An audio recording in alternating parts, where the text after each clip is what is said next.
DTE, DC vacancy எப்போ வரும் அப்படின்னு சொல்லி நிறைய பேர் வந்து எதிர்பார்த்துட்டே இருந்தீங்க.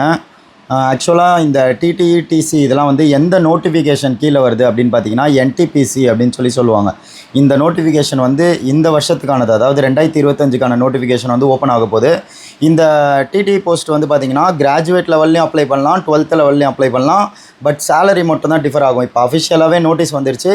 நிறைய பேர் வந்து அதை ஃபேக்குன்னு நினச்சிட்டு இருக்கீங்க. அது அஃபிஷியல் நோட்டீஸ் தான். ஆக்சுவலாக வந்து பார்த்திங்கன்னா கிராஜுவேட் லெவல் நோட்டிஃபிகேஷன் எப்போ ரிலீஸ் ஆக போகுது அப்படின்னு பார்த்தீங்கன்னா, இந்த அக்டோபர் மாதம் 21 வந்து ரிலீஸ் ஆக போகுது. நவம்பர் 20 வரைக்கும் நீங்கள் வந்து கிராஜுவேட் லெவல் நோட்டிஃபிகேஷனுக்கு அப்ளை பண்ணிக்கலாம்.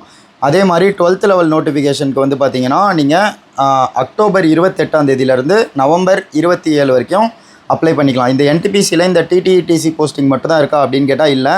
அதை தவிர வந்து பார்த்திங்கன்னா ஸ்டேஷன் மாஸ்டர் போஸ்ட் இருக்குது, கூட்ஸ் கார்ட் போஸ்ட் இருக்குது, அதுக்கப்புறமா வந்து அக்கௌண்டன்சி போஸ்ட் இருக்குது, கிளர்க்கு போஸ்ட் இருக்குது, டிராஃபிக் அசிஸ்டன்ட் போஸ்ட் இருக்குது. இதெல்லாம் டிகிரி லெவலில் இருக்குது. அதே மாதிரி 12th லெவலில் வந்து பார்த்திங்கன்னா சிசிடிசி, அக்கௌண்ட் கிளர்க்கம் டைப்பிஸ்ட்டு, ஜூனியர் கிளர்க்கம் டைப்பிஸ்ட்டு, ட்ரெயின் கிளர்க்கு, இந்த மாதிரி நிறைய போஸ்ட் இருக்குது. சரிங்களா?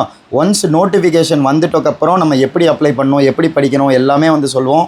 ஃபர்தர் அப்டேட்ஸ்க்கு நீங்கள் ஒன்றும் பண்ண தேவையில்ல, நம்ம ஐடியை வந்து ஒரு ஃபாலோ போட்டு வச்சுக்கோங்க. நோட்டிஃபிகேஷன் வந்ததுக்கப்புறம் தெளிவாக நான் எப்படி அப்ளை பண்ணணும் அப்படின்னு சொல்வேன்.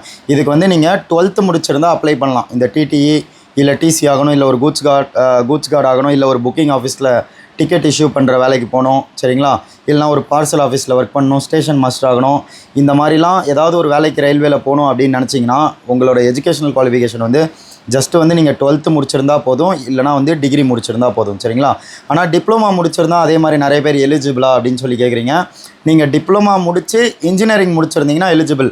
வெறும் 10th டிப்ளமா முடிச்சிருந்தா எலிஜிபிள் கிடையாது.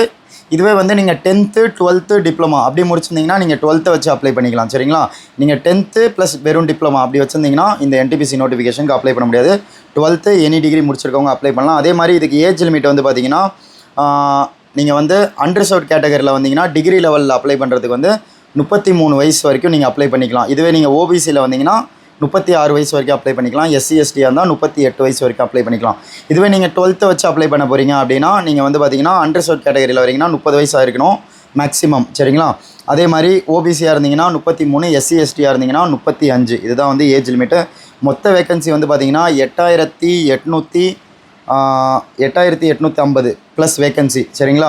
இதில் கிராஜுவேட் லெவலே வந்து பார்த்திங்கன்னா 5800 வேக்கன்சி, 12th லெவலுக்கு வந்து ஒரு 3050 ப்ளஸ் வேக்கன்சி இருக்குது. ஸோ யூஸ் பண்ணிக்கோங்க. அப்ளை பண்ணாமல் விட்டுறாதீங்க யாருமே. ஒன்ஸ் நோட்டிஃபிகேஷன் முடிஞ்சக்கப்புறம் வந்து எப்படி அப்ளை பண்ணணும், எப்படி படிக்கணும் அப்படின்ற மாதிரி சொல்லிட்டு இருக்காதீங்க. நீங்கள் நம்மளை ஒரு ஃபாலோ போட்டு வச்சுக்கோங்க. நோட்டிஃபிகேஷன் ஓப்பன் ஆகிட்டோன்னே நான் எப்படி அப்ளை பண்ணணும் எல்லாமே சொல்லுவேன். சரிங்களா? ஓகே மக்களே, அடுத்த ஒரு வீடியோவில் பார்ப்போம். Bye bye, take care.